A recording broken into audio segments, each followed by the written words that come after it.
You're listening to Stories Behind the Songs with Chris Blair.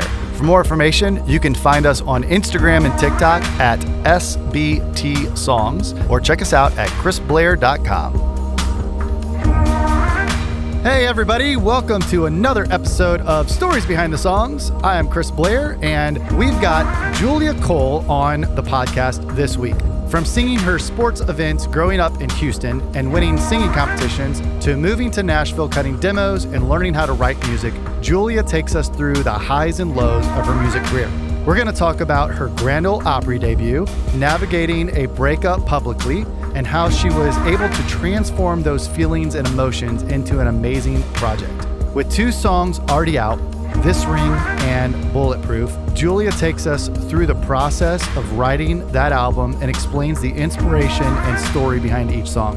We're also going to cover what her experience was like with CMT being named Next Woman of Country, touring in Dubai, co-writing with other songwriters, and how she markets herself in the industry without any major label, making her own graphics, music videos, and building her brand on her own. She's going to take us all through that. Keep an eye out for Julia's new project set to come out in the beginning of April this year, and give her a follow to stay up to date with everything she's got going on. You'll see all of her contact information and how to get in touch with her, and follow all of her things in the liner notes below. We also want to give a special shout out to our sponsors, Sennheiser, Imperfect Esthetician, and All Clear In-Ears. If you're looking for a good set of in-ear monitors, make sure to take advantage of our code SBT Songs, and you get 10% off at checkout. You also, in this episode, get to see how I surprised Julia and gave her a free set of custom in-ears, thanks to our friends over at All Clear. So hope you like it. As always, we appreciate you listening. Let's get to it. Here is my good friend, Julia Cole.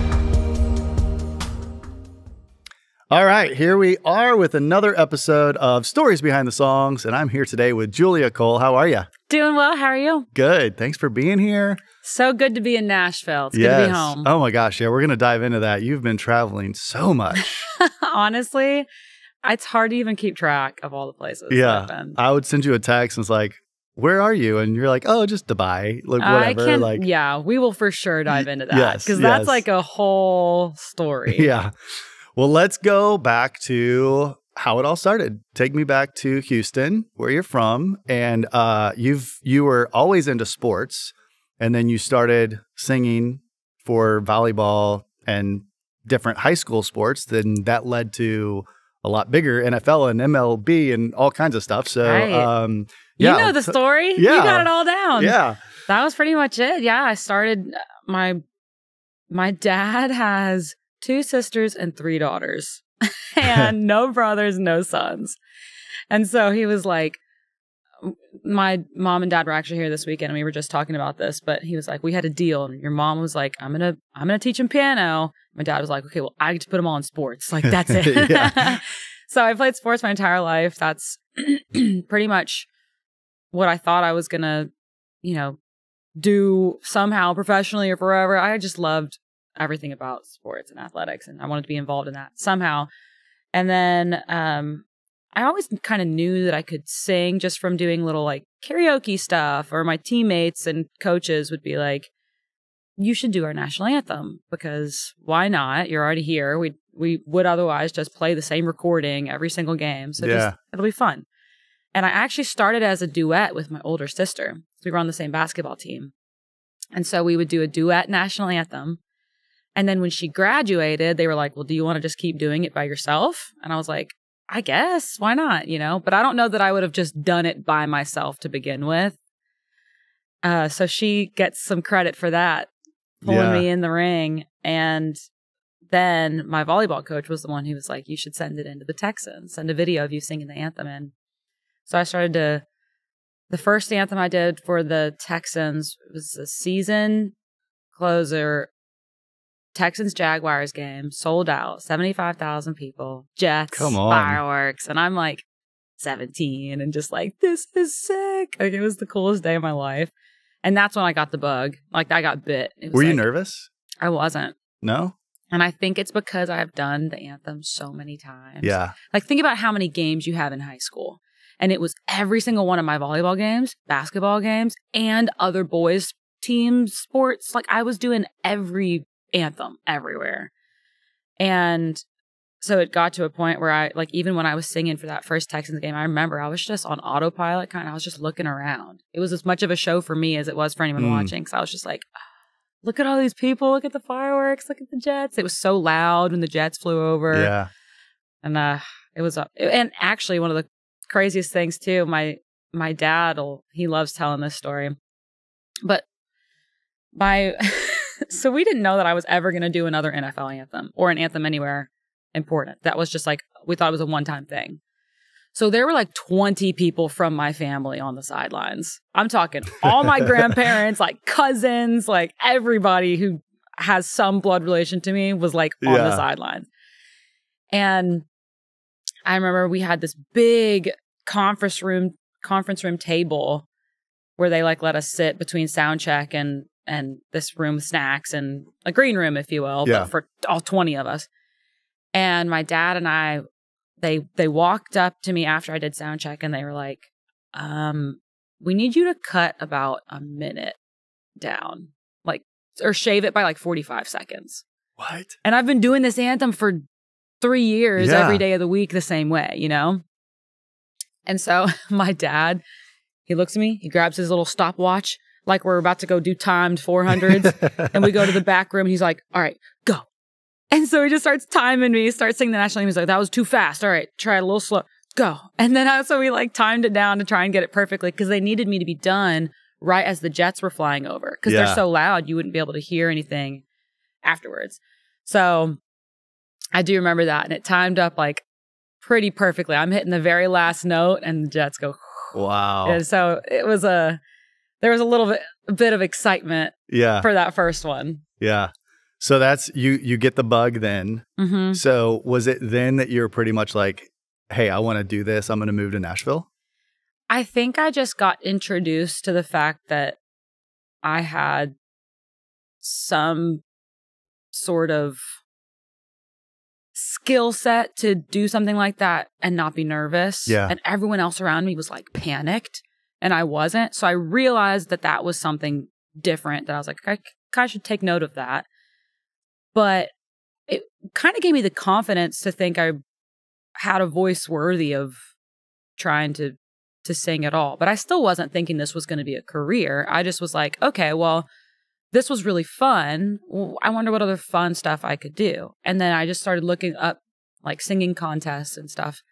I ended up winning multiple different singing contests in Houston. One was called the Woodlands Idol. One was called Rodeo Rockstar. It was the Houston Livestock Show and Rodeo. And I just remember meeting the judges who were picking the winners and these were like karaoke contests. Literally, I would just sing to a track. Yeah. And after winning a couple of these and the judges telling me, you really could do this. Like your voice is really great. You should try to sing. And they were kind of involved in the Texas country scene. All these different guys. And one of them's Kyle Hutton. And he was like, you should, go to Nashville. That's like the best place for music. And I already loved Vanderbilt because I had gone on a tour there for my older sister to see the school. And I got drug on my spring break to go and did not want to do that. But I ended up having the best time there. My tour guide, Kristen's tour guide, was a creative writing major. And she and I were just attached to the hip the whole tour. And I was like, I'm going to go to Vanderbilt and be a creative writing major and write books and novels and poetry. Because I wrote a book in high school. I won poetry contest. I already loved writing. Yeah. But it just wasn't necessarily in song form yet.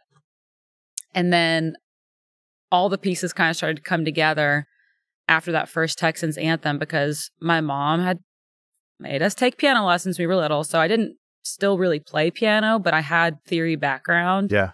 And could play the piano. So then I started to learn kind of how to play by ear and play along with pop songs and country songs that I could then start to try and sing along with and maybe write my own. I was like, okay, well, I do poetry. Maybe I can put it to piano and just started to dabble in that. And it was, oh my gosh, my first songs are so bad. They're so terrible. And it's hilarious because, so I come to Nashville a freshman at Vandy. And I just start interning at all these different places on Music Row. And I remember we even had a class at Vandy that was music business or something like that. And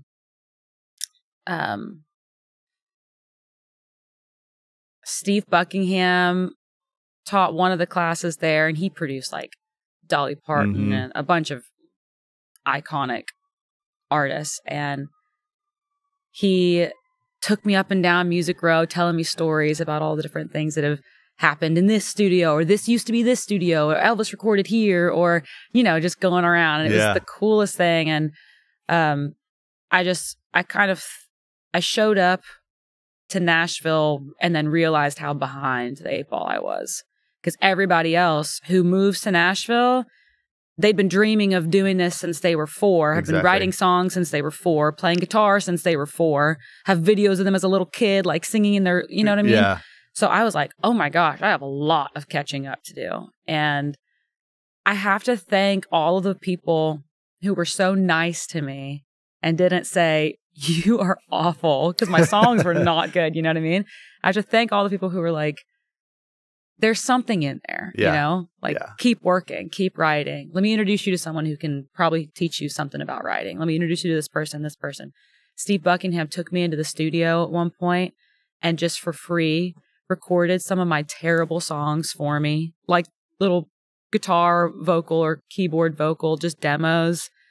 And he didn't have to do that, you know what I mean? And it's little things like that that I wonder if they hadn't done something like that, would I have kept going, or how else would I have started? And there are a lot of people who had their hand in just continuing to encourage me despite my green. And Chuck Cannon and Laurie White were the 2 most influential people in my career starting out. So Kyle Hutton introduced me to Chuck Cannon in Houston, actually. And Chuck was like, oh, another, you know, singer-songwriter. But when I told him that I wrote a book in high school, it was a 500-page novel, he was like intrigued. He's like, okay, when you come back to Nashville, because it was a summer break in Houston.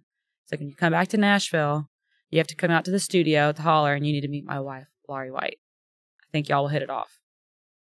And so he like doesn't answer my texts or calls for like a year. And then finally is like answers. And he was like, I did it on purpose. I wanted to see if you were still going to be doing this in a year, to see if you were serious about it.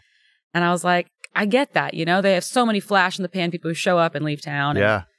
And so I was like, no, still here, still doing it. And so he introduced me to Laurie, and she and I just became soulmates, like attached to the hip. She was my first publisher. They signed me to a publishing deal.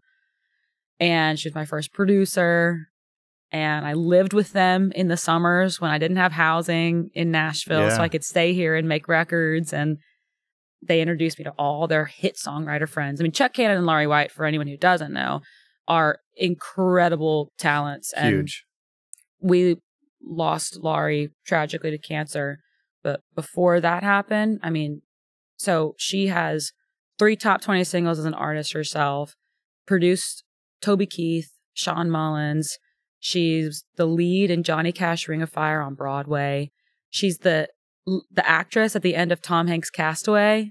That's Laurie. Yeah. And like most people don't know that. And I'm like, she did so much cool stuff. She was so amazing. Such a great producer. Amazing at her vocals were crazy. Her piano playing was amazing. Songwriting, just everything.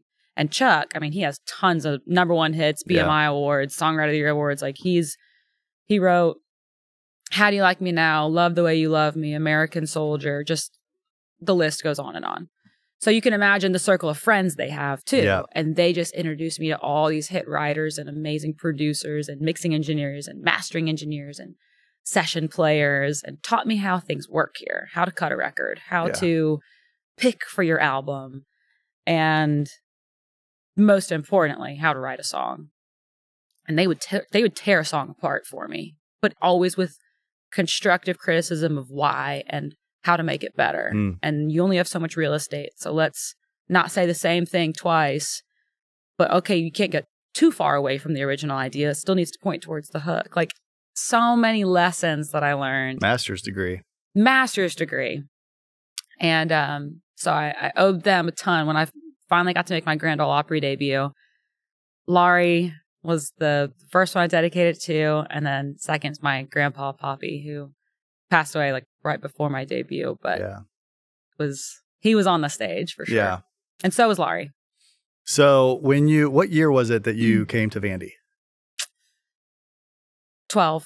Okay. Mm-hmm. All right. So, gosh. I know. Yeah. So much has happened. It's been really fun watching the city grow up. Yeah. Yeah. I mean, to think, and by the way, I knew that you, like, we had talked about the fact that you'd written poems and stuff. Like, I knew that part of, but I didn't know that, like, oh, I wrote a book. Like, I've heard that before. A 500-page novel. Like, that's pretty legit. I didn't know that.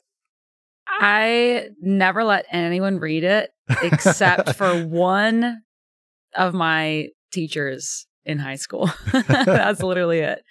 Like, wow. I think my parents, maybe I let them read it too. Yeah. Back, like, intermittently as I was finishing pieces of it.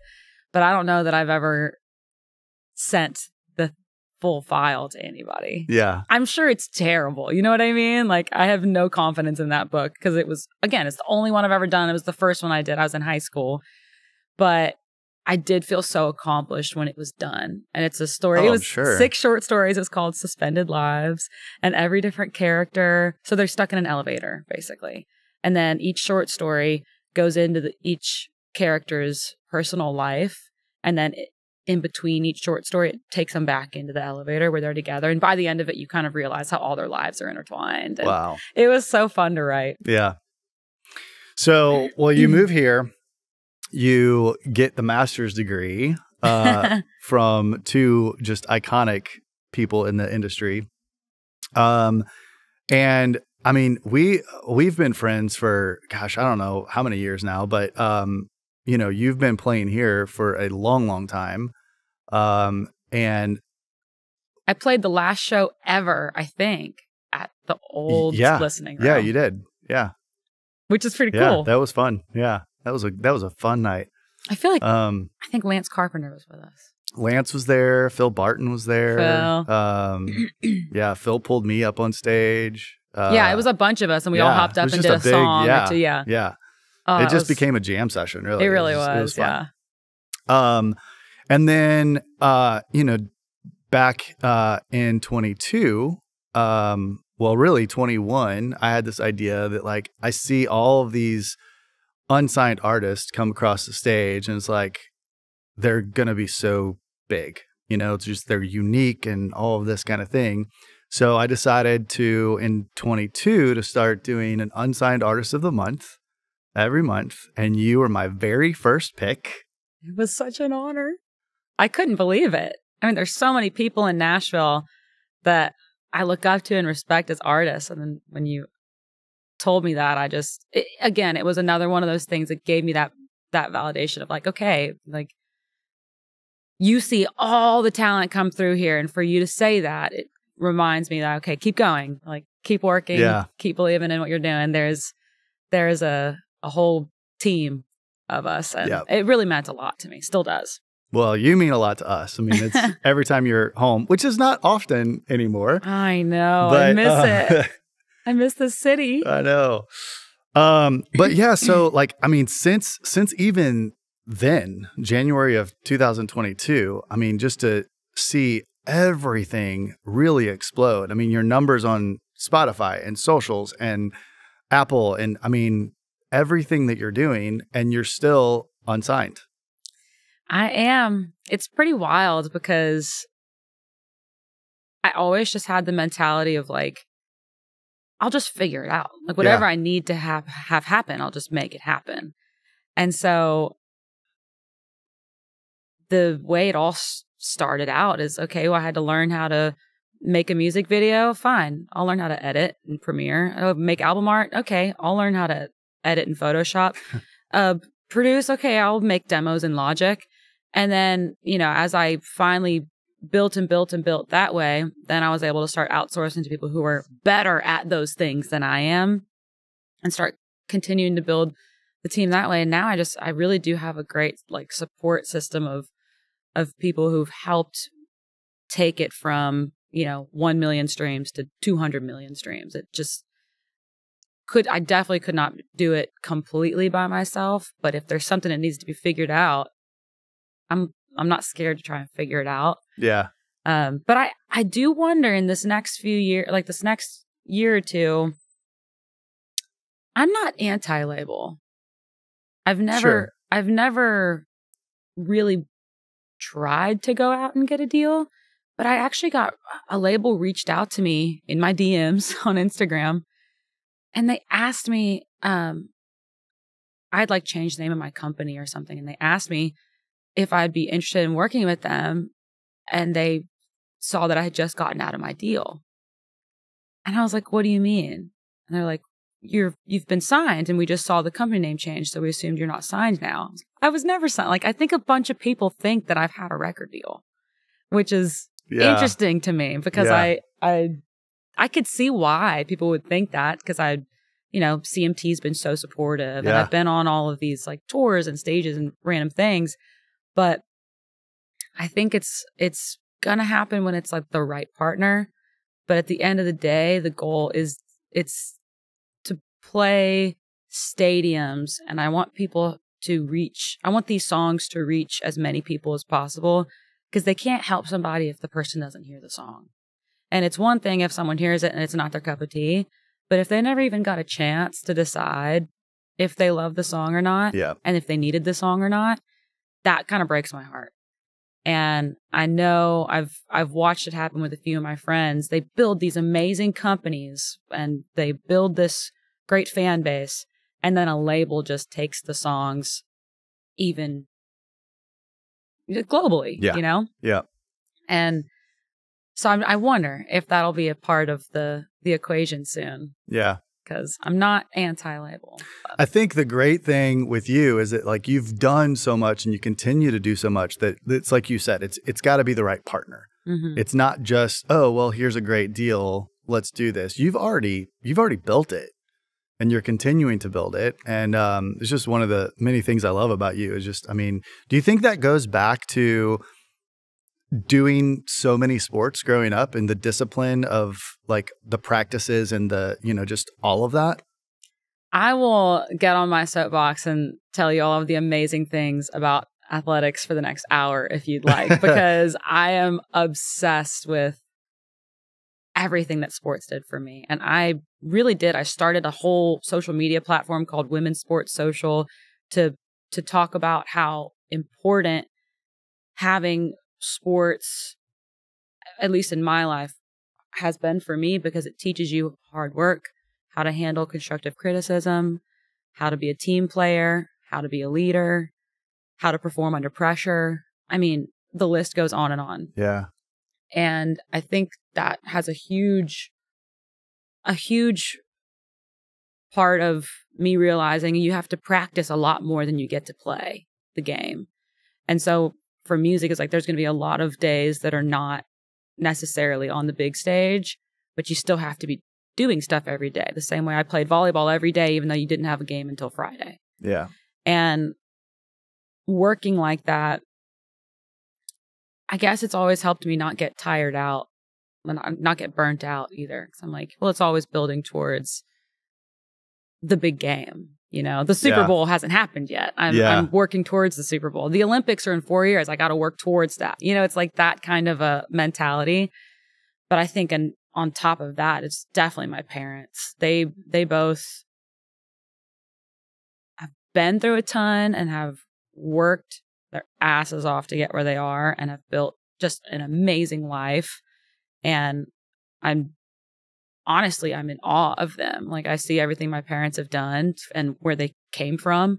And I'm like, I have to take it to another level now. Like, they've got us to here. Now I hope to do the same thing and just build off of the work ethic that they taught me. Yeah. I love that. This episode is brought to you by Brit Skin Beauty.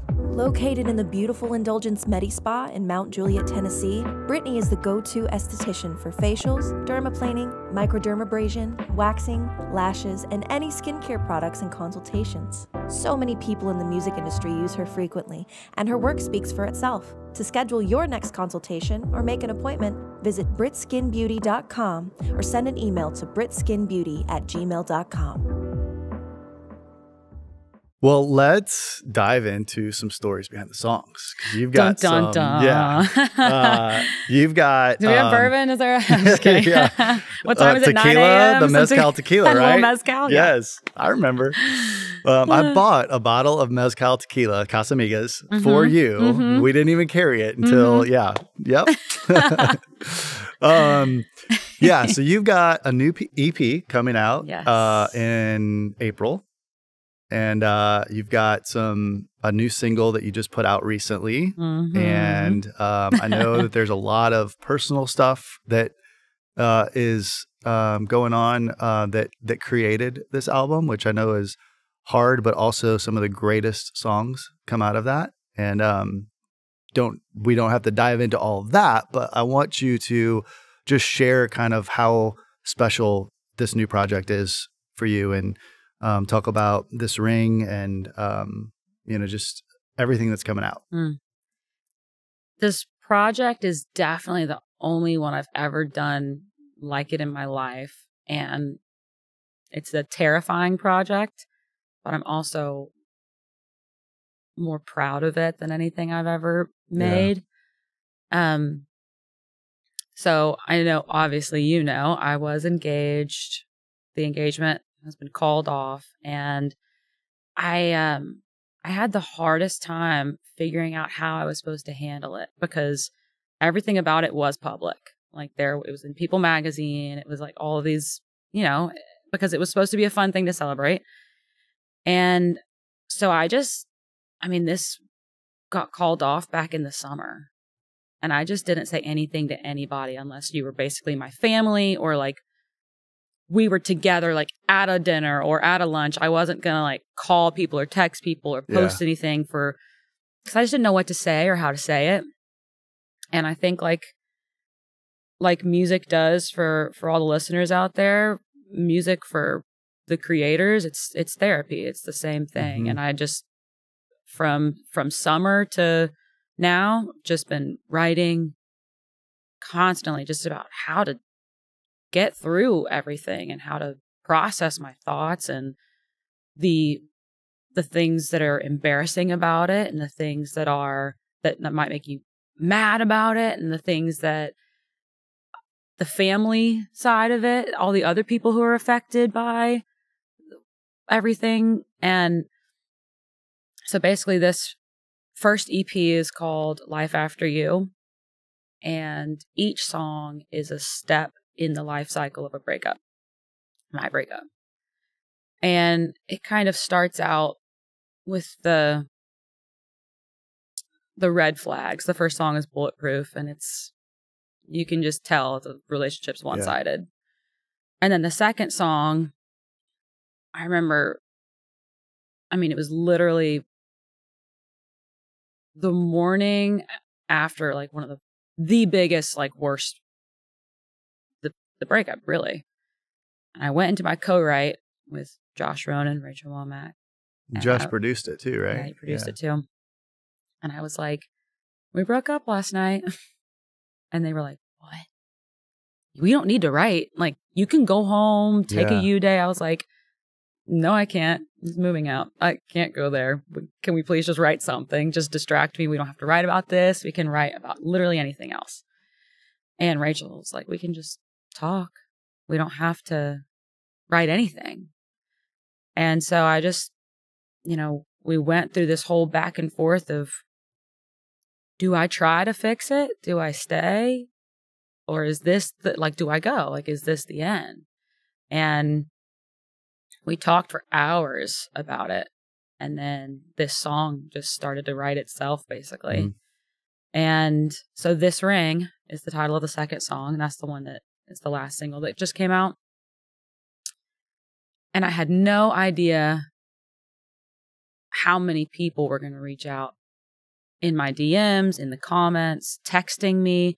I'm telling you, obviously it's a lot of people that I don't know who are reaching out about their called off engagements or their divorces or even just their breakups, where it's that tough question of like, what's worth fighting for versus when is it the wrong person for you? Like, are you quitting on something? Are you giving up too soon? Or are you making the right decision? And like, there's no way to know. And that's literally one of the lines in the song. It's just, you have to go with your gut and pray about it. Yeah. And, I mean, I had people from high school, from college, like everybody just reaching out to me. I had no idea that some of these people had even had called off engagements or anything like that. Cause I guess people don't really talk about it that much. Why would you want to? It's not a fun thing to talk about.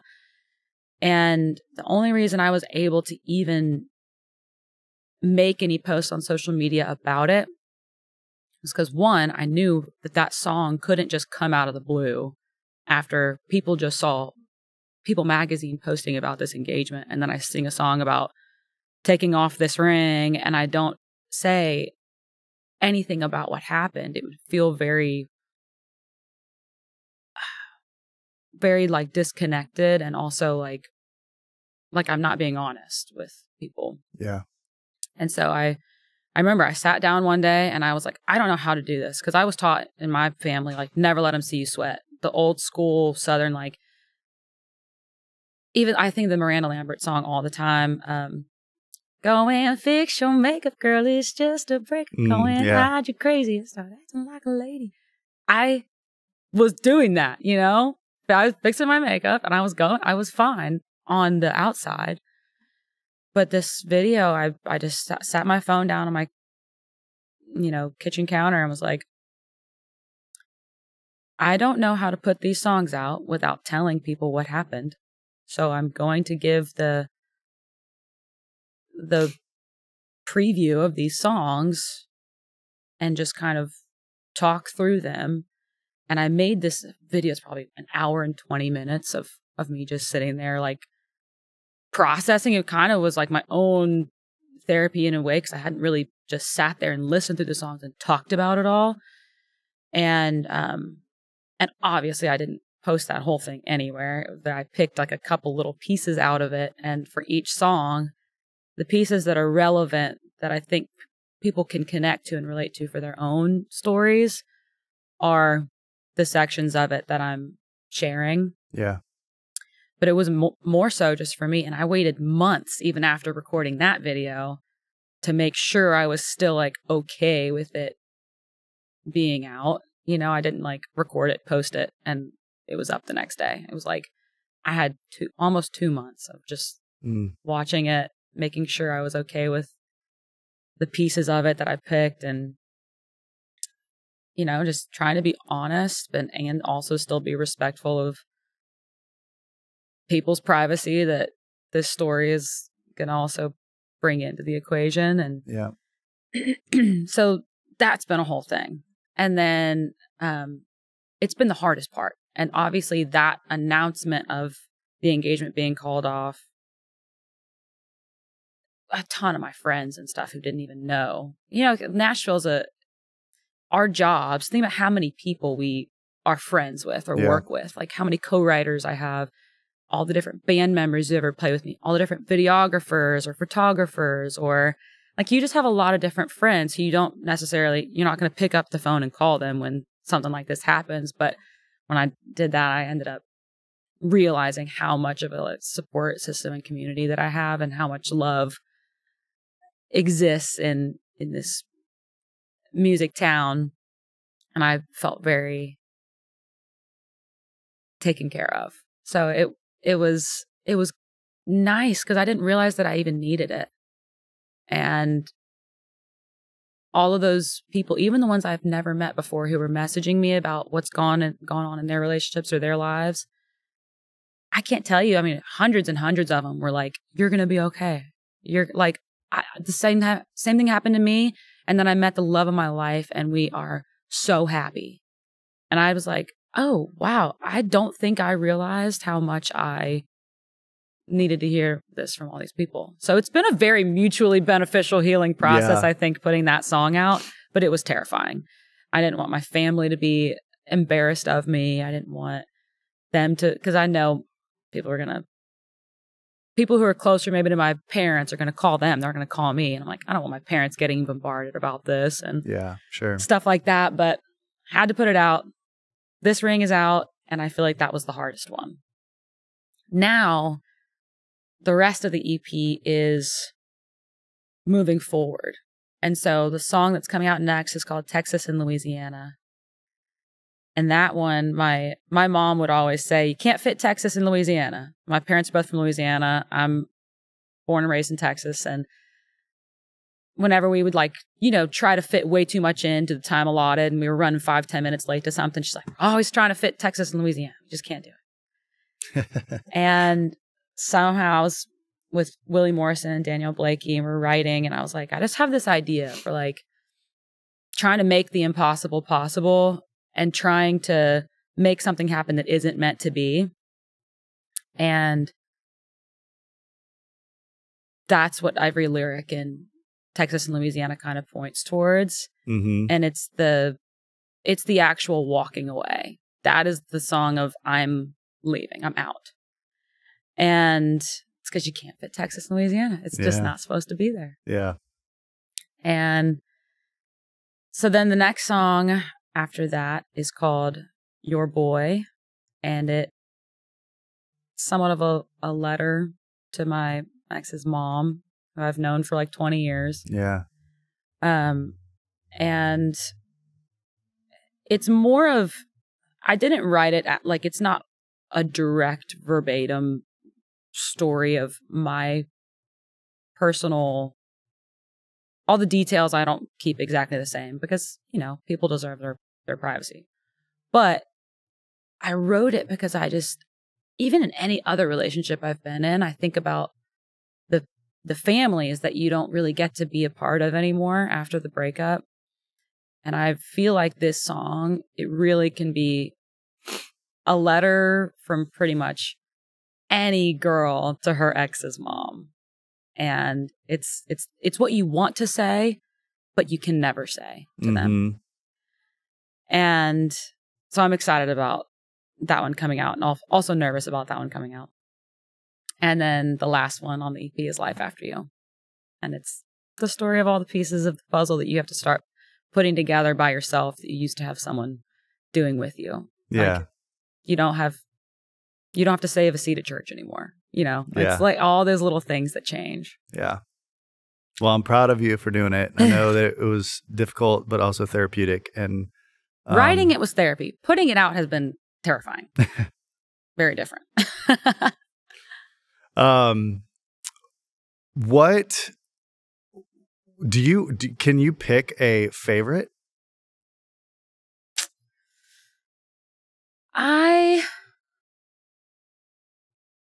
I don't think I can, because they really are. I feel like they're so different, and it's more like they're book. all one story. Yeah. It's like they kind of go together. And so if you take one of them out, it ruins the timeline. And they're obviously all stand alone as songs, but it's like I picture where I was and what I was doing in each one of these songs and how my psyche was and how I was how much I had healed from here to here to here to here to here. Yeah. And the whole album is going to continue this same story. So, the next EP, we already have some of the songs done for it, and we'll give you the little spoiler. There's a song on it. The first song off the next EP is called Tequila Helps. And it's it's that first, okay, quit feeling sorry for yourself. Fix your makeup, which is a breakup. You know what I'm saying? Go out, do your thing. It's going to be okay. Yeah. And so I kind of get out of sad girl world a little bit for the second EP. Maybe we get a little into the healing process, a little into the angry process, a little into that next step. And then we're still writing to finish the rest of the album. I have a lot of songs, but we keep beating them out with something new that's just more relevant to what's happening right now. Great writers do that. Well, and it's when I'm living it, these songs are all coming out pretty much 6 months after I went through whatever the song is. Sure. And so I'm like, well, I'm still in my healing process hardcore. Like we are not like all the way. Yeah. So I'm like, we're getting some great songwriting therapy still. Yeah. God bless my songwriter friends. The co-writers deserve a lot more money for all the therapy they're doing. Yeah. By the way, I went through it. Really? So yeah, just I was kind of just tearing up listening to your story. One, because I just, care so much about you, and but I was remembering the pain, and it is true that people just don't talk about it. Like, and it does get better. Like now you make me cry. I went through it, and am married to the love of my life. So that's the happy ending that we're looking for. Yep. So I'm still very hopeful. Yeah. I'm not jaded. I'm not pessimistic about love. I just know I'm going to find the right person when it's the right time. Yeah. And I think it's all God's plan, and these songs needed to be written. They needed to exist, and I had to live it to write it, I guess. So yeah. Well, everybody out there listening, make sure that you go follow Julia on Spotify and Apple Music, and anywhere you listen to music, and on all of her socials and everything, and listen to these songs because they're so good. The two that are out right now are just, I've had them on repeat, and the acoustic version with the full band version is also very cool. Thank you. Okay, I wanted to dive into that because it's the newest project, and I wanted to make sure that we had plenty of time to talk about that. For my long-winded explanation that took me 30 minutes. Yes. Let's rewind and go back to 2022. Love it. Next Women of Country. Highlights. So fun. So Leslie Fram and Stacey Cato over at CMT, I mean, are quite literally like angels. They are champions. They are supporters, everything that you could hope to find in leadership at a company like that. I mean, they have made a lot of dreams come true for a lot of people. I am 100% one of those people. When CMT asked me to be a Next Women of Country, I just remember freaking out. I had no idea that it was going to happen that year. And I'd been dreaming of it for a long time. I had seen people go through the ranks, and everyone you can think of in country music, they've had be a CMT Next Women of Country. That's anyone you hear on the radio has come through that. And I was like, okay, this was another one of those big validation, like, you're doing the right thing. People who see all of the talent in this city are telling you, we believe in what you're doing too. And that, as much confidence as I can possibly have in myself, I'd be absolutely lying if I said that didn't help. It makes you, just reinforces that you're like doing the right thing. So they asked me to be part of that class, and then started asking every time they were doing events. It was like, come walk our red carpet. Come be featured on our CMT Viral to Verified show. Come perform. We're going to put your performance on CMT. Send us your music videos. We're going to put all your music videos on CMT. I was just like walking through restaurants, and you can see your video come up. It was just, so cool. And who didn't watch CMT their entire life? Yeah. Like, that was crazy for me to finally get to be a part of one of the pillars of country music. Yeah. So it was a blessing. Yeah. It's kind of our Saturday morning routine with the kids. We wake up and we do breakfast and we put on CMT. And, it's so fun. And the kids dance around, and it's so cool when I like see friends and I'm like, oh, yeah. And now, like, Jackson and Reagan, especially, like, they know every word to like the songs that, and they're up on the coffee table just dancing. They're like, this is Daddy's friend. It's just really cool. That's so cute. Yeah. I can't even imagine. Yeah. That just made me so excited because I told you earlier, but my older sister is about to have a baby. Yeah. And I'm just like picturing her doing that now with her little son. Oh, yeah. It's going to be so fun. Yeah.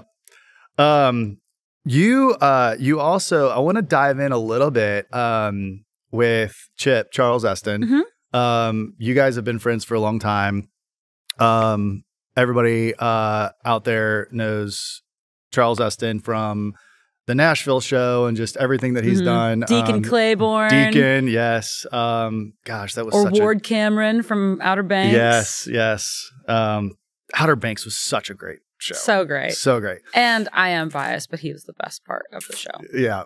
He's a great bad guy. He is, yeah. He like crushed that role. I was like, for someone so nice and so loving to your family, whoa. Yeah. It was crazy. Yeah. Yeah, I've known him for quite a while now too, and yeah, to see that role, I was like, dude, he is such a great actor because it's not like him at all. He's such a kind soul.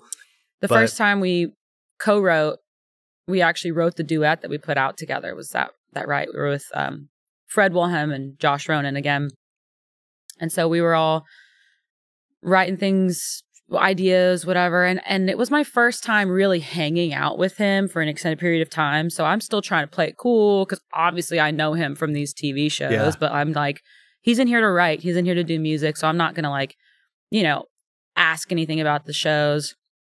And somehow something came up. He just brought it up. He was talking about Nashville and he just starts talking about the role. And I was like, okay, so he's cool with like talking about pretty much anything TV show related, but I'm still going to just let him lead with, but I was like, just wide-eyed, like, this is so cool hearing the actor talk about his experiences, because I'm in the music business. I don't necessarily know how the TV business works, and so it's fascinating. I'm just like another average fan who watches TV shows. So listening to those stories, I mean, he would tell me about, I don't want to spoil any of the scenes for anyone who hasn't watched yet, so I can't fully explain, but like imagine like the most intense scene of Outer Banks you can think of. I know exactly which one you're talking about. He's like talking about what he was thinking in the middle of filming it and how he like was ad-libbing, changing some of the lines and stuff to fit even better what he thought might sell it. And I was just like, this is amazing. And he is truly all in on any project he's working on, and it's going to be full passion forward. And right now he just put a record out, so he's really diving into his music career now, but he did music first. So, and I think that's why he got his role in Nashville, because they wanted someone who could really play guitar, really sing. And it's all kind of worked out for him. And I actually watched a podcast he did for Clint Black, Talking in Circles, that podcast. Yeah. So Lee Brice and then Chip did this same one. So they had us come just be the audience and listen. So we're sitting there listening, and I just remember Chip just talking about how he never gave up and he just kept working and working and working. And it was like, in his 40s got cast for Nashville. You know what I mean? Yeah. Like, that's amazing. And then has the biggest role ever, even after that, was for however many seasons. Yeah.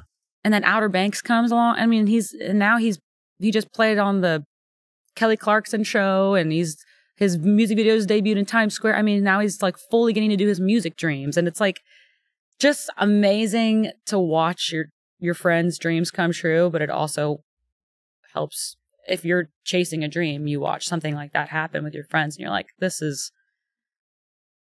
very attainable and it's beautiful to watch. Yeah. And it's almost sweeter when you had to like work really hard for it. Absolutely is. Yes. Yeah. There's so much I want to dive into. I want to go deeper into some of this stuff, but I also like know so much of your story. It's like they were telling me off camera one time, like Savannah was like, I think the people that you don't know as much, you have like deeper conversations with, because like I don't know, and I'm just asking questions. And like this, I want to like share so much, but I want to talk about. I sent you a text. I don't know, it was before Dubai, because you were just like going everywhere. And I was like, okay, what are you doing? Like, who's your booking manager? And you responded and you're like, you're talking to her basically. It's like, that's me.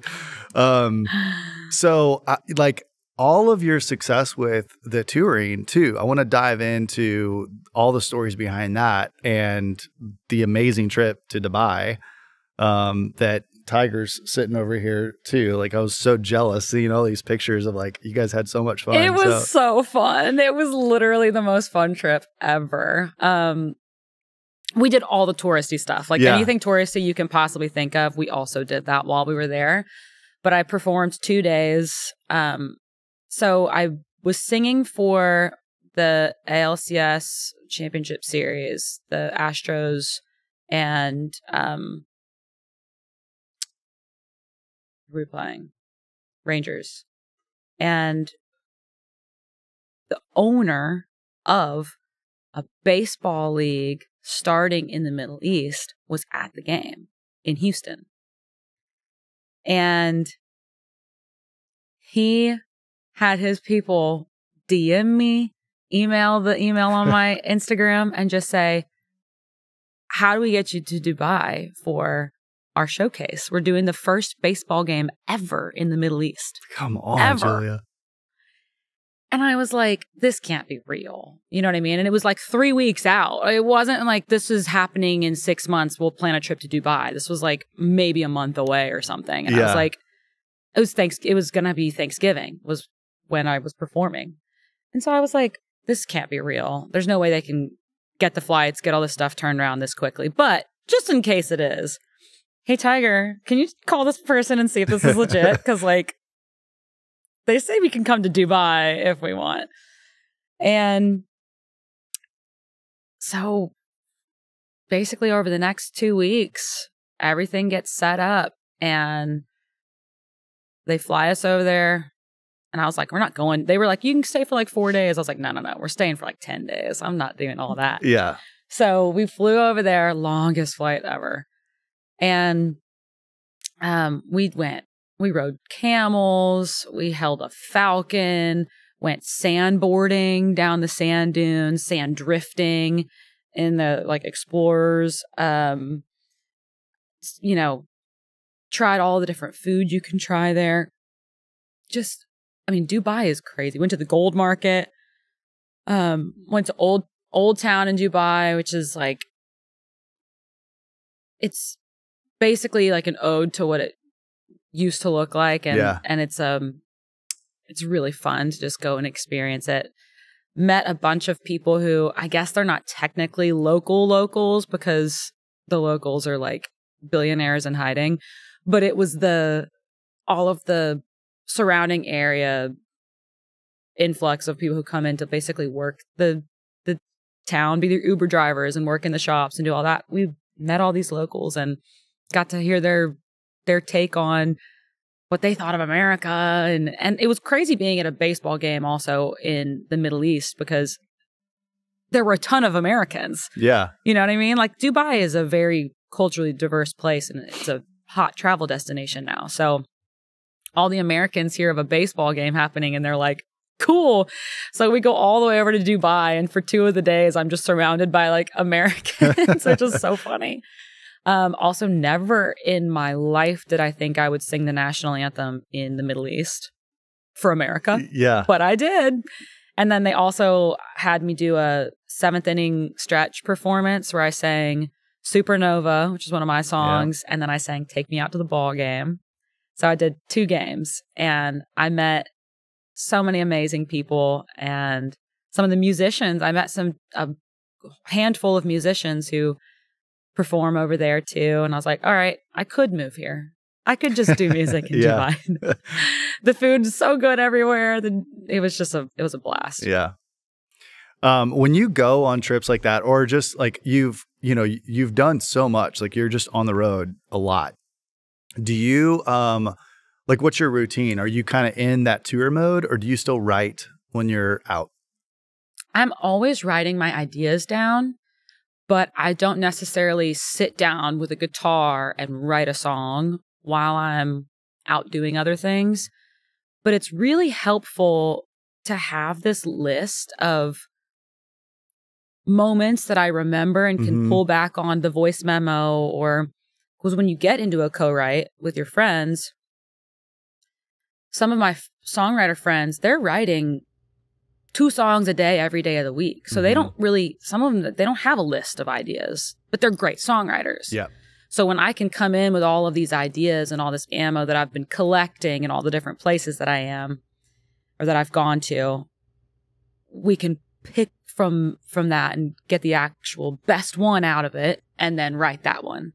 So it still serves the songwriting, even though I'm not necessarily like blocking off 4 hours of my day to do a co-write in the middle of the tour. And that's because most of my touring is not standard right now.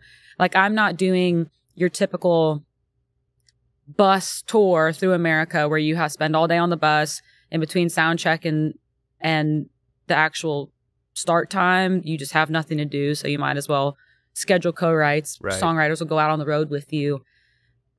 I have so many fly dates that we're like, it seems my band jokes because they're like, every show is an event with you. There's never just like a normal boring day that we go play a show somewhere. There's like,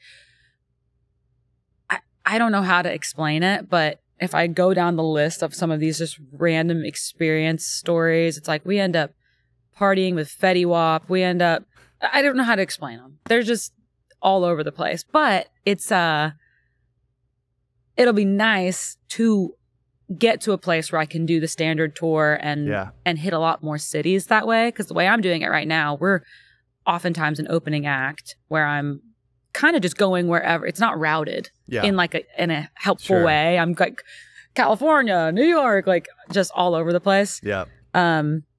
Dubai, like not any. I was in 5 different countries in 5 weeks, and none of it was planned 3 months before that. Not a single one of the trips. So, and they weren't all for shows, but it was definitely that's just kind of how my life is. Where I'm pretty easy to convince to go do something and happy to fly by the seat of my pants, basically. It's fun. Well, all of these shows that you do with the band and all of the travel, you know, there's one thing that I feel like when you get to that professional level, you have to have. So I want to ask you, when you're on stage, do you use a set of in-ear monitors? I do. I would die without my in-ears. Yeah. Do you like them? Mine actually have been like shorting out on me. So I had a show on Friday and I was like panicked that it was going to completely stop working in the middle of the show. So they're on their last leg. Well, I have a little surprise for you. What? So one of our sponsors is All Clear In-Ears.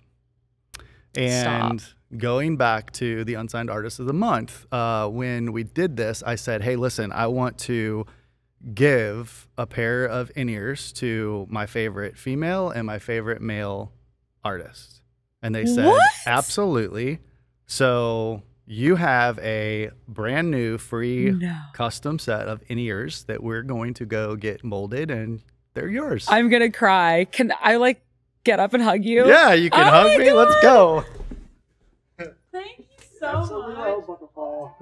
That is crazy. Yes. Wait, I seriously like desperately needed some ears, like desperately. They are amazing. They've been so good to us. So just a shout out to All Clear, and we'll get you hooked up. Oh my gosh. And also, I'm not going to skim over you saying that I was your favorite female artist. I'm going to cry about that too. That is so sweet. And I am just so grateful, not only to get to collaborate and work with you on things, but just have you as a friend. Thanks. Same. It's like family in Nashville. Yep. Well, I know we've got to wrap up soon. But what, I'd love to hear, like, you know, what you feel like being unsigned and everything that you've been doing. Like, we've been talking about all the success. What do you think the biggest challenge is for you?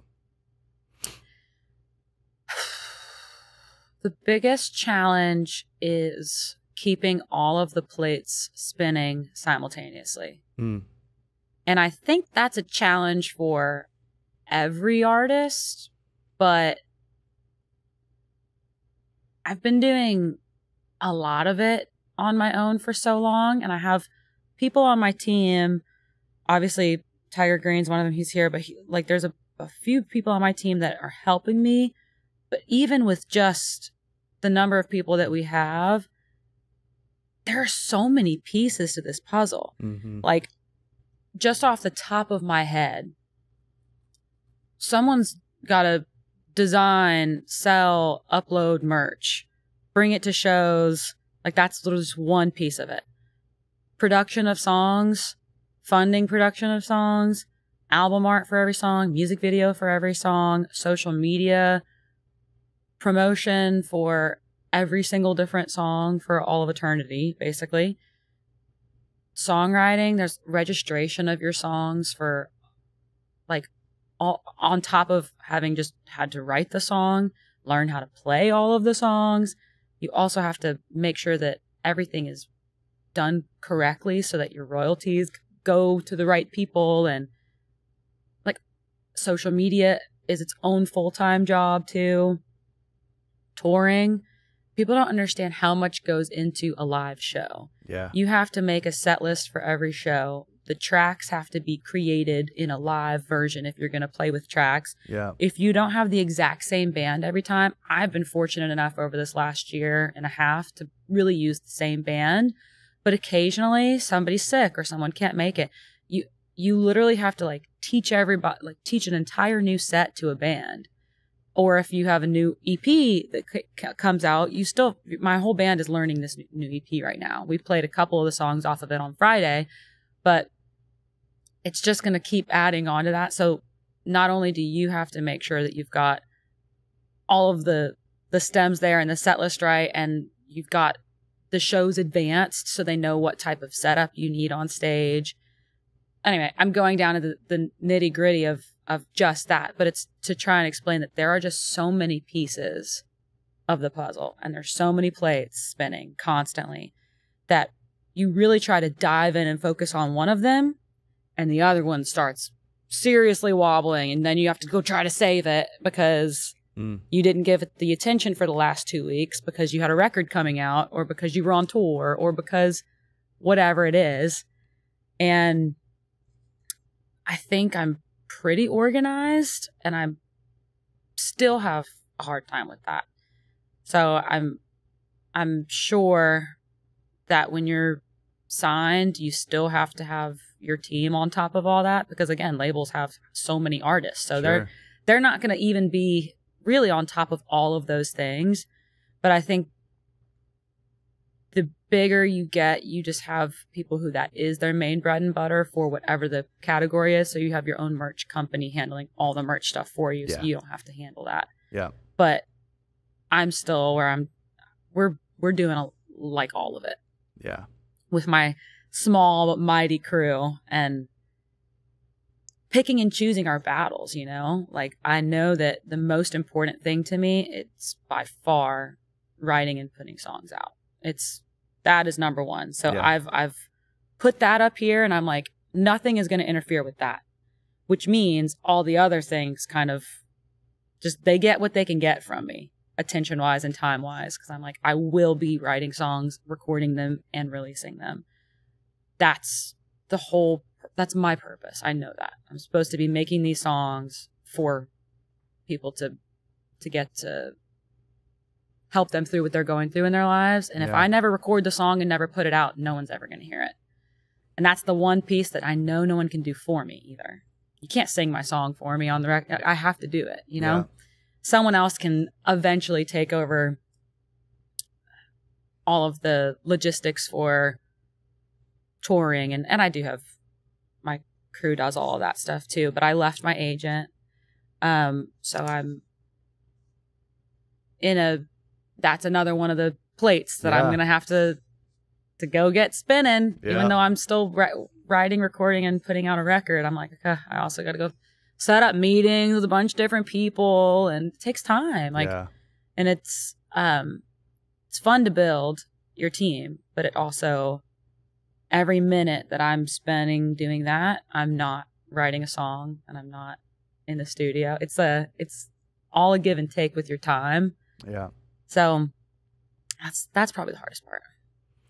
I mean, I think it's kind of like what Chuck Cannon said, like, hey, I'm going to give it a year, see if you're still here. I mean, it's that you have to be a little crazy and very motivated and like just know this is what I'm going to do to make it in this town, in this industry. And what's wild is I already feel like I have, because I mean, over 200 million people have heard songs I've written. That's crazy. Yeah. That's crazy. And I'm able to have a great life, you know? Like, I bought my place. I've got the cars I want. Like, it's not about really like the money or anything like that. It's just, I want songs to reach the people they're supposed to reach. Yeah. And so I think it's going the right direction, continuously just getting bigger. But I feel like I've at least won multiple levels of the game, and there's still a higher level to get up to. Yeah. But I don't feel in any way, shape, or form like I could ever even have considered it a loss. Like, this is a win already. Yeah, I would agree with that. It's a beautiful and crazy career and life. It's fun though. Yeah, it is. It's a blast. Okay, last question. Okay.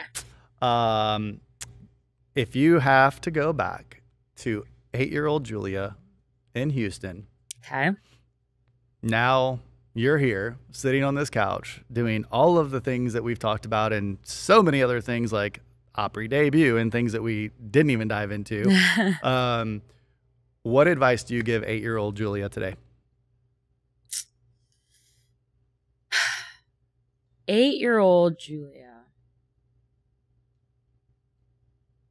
I would probably say it's okay to be vulnerable. And